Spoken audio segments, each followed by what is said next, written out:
Amid growing concerns over COVID-19 testing, community members say they have questions about who qualifies for testing and who does not. KSBY News reporter Alice Becerra spoke with a local physician on the misconceptions about testing.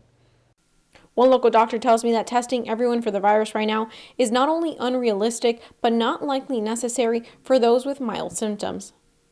For the past 13 days, San Luis Obispo resident Jennifer S. says her 48-year-old boyfriend has been having symptoms similar to those described by the Centers for Disease Control as COVID-19. He's even had a fever above 100.4.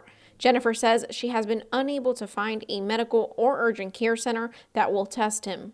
I was pretty surprised because he has a heart condition, and he really was to the point where he felt like he could barely breathe, and he was, you get kind of scared. Jennifer says the experience has left her and her boyfriend confused as to where patients like him should turn if they need help. We should know.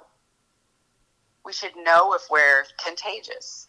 One local physician says that although he understands the concern from the public, getting tested for COVID-19 doesn't necessarily provide the answers the public would hope. So that's the frustration in the medical communities. If you think you have some of these symptoms, you can still stay home, and so the treatment's exactly the same. The ER needs to see you when you start getting worse, when you can't breathe or you're short of breath.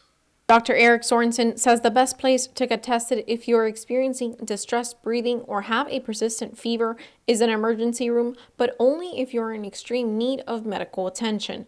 He adds that the number of tests being provided to urgent care centers is low, and testing everyone with mild symptoms is not realistic at the moment. Down the road, we'll have enough tests that they'll be as available as a strep test, and we can check people to see if they've had past.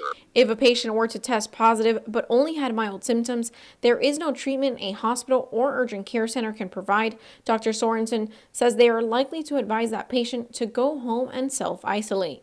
The Public Health Department for San Luis Obispo County asks that you not call them directly to request testing, but instead first try your local primary physician or your local urgent care center. Jennifer also tells me that she did try 12 urgent care centers and none of them were able to provide testing for her boyfriend, but there are some that she still has not reached out to. Alice Becerra, KSBY News.